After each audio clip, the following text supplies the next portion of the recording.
ఆశించైతే మేము చేయలేదు.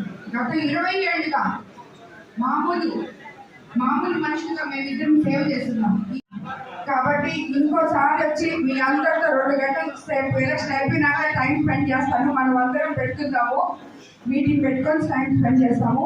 ముఖ్యంగా మీ అందరికీ తెలుసు, నేను కోవూరు నియోజకవర్గం నుంచి, అంటే మీ నియోజకవర్గం నుంచి, మన నియోజకవర్గం నుంచి మీ ఆడపడుచుగా చంద్రబాబు నాయుడు గారి ఆశీస్సులతో ఎమ్మెల్యేగా ఇక్కడి నుంచి పోటీ చేస్తున్నాను నేను. అదేవిధంగా వేమిరెడ్డి ప్రభాకర్ రెడ్డి గారు కూడా ఎంపీగా పోటీ చేస్తున్నారని మీకు అందరికీ తెలుసు.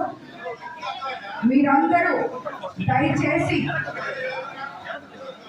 మాకు ఇద్దరికి ఓటేసి మమ్మల్ని గెలిపించాలని మిమ్మల్ని అందరినీ ప్రార్థిస్తున్నాను. ఎందుకంటే తెలుగుదేశం ప్రభుత్వం అధికారంలోకి వస్తే అదంతా మీ ప్రభుత్వం, మీకు అందరికీ తెలుసు, నాకన్నా ముందు కూడా. ఎందుకంటే మీరందరూ చాలా పెద్దవాళ్ళు,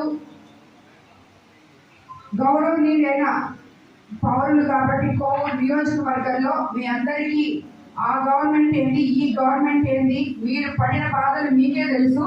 కాబట్టి చంద్రబాబు నాయుడు గారిని మనం ముఖ్యమంత్రిగా చేసుకొని తెలుగుదేశం ప్రభుత్వం అధికారంలోకి తీసుకొని వస్తే ఒకవైపు సంక్షేమము, మరోవైపు అభివృద్ధి రెండూ ఉంటాయి. కాబట్టి అదే కాకుండా మనం ఈ అవినీతిమయమైన కోవూరుని అవినీతి రహిత కోవూరుగా మీ అందరి సహకారంతో నేను చేసి మీకు కానుకగా ఇస్తానని మీకు అందరికీ మాటిస్తున్నాను. అలా ఇప్పుడే రాకేష్ చెప్పారు మీరందరూ పడిన ఇబ్బందుల గురించి.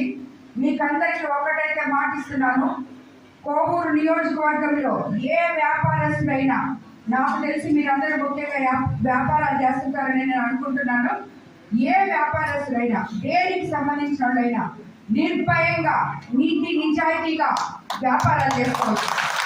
మీరు ఎప్పటికీ ₹1 కమిషన్ ఇవ్వలేదు. ఎక్కడ షాడో ఎమ్మెల్యేలు ఉండరు, షాడో నాయకులు ఉండరు. ఏదైనా సరే డైరెక్ట్గా మీరు ఎమ్మెల్యేతో మీ సమస్యలు చెప్పుకోవచ్చు.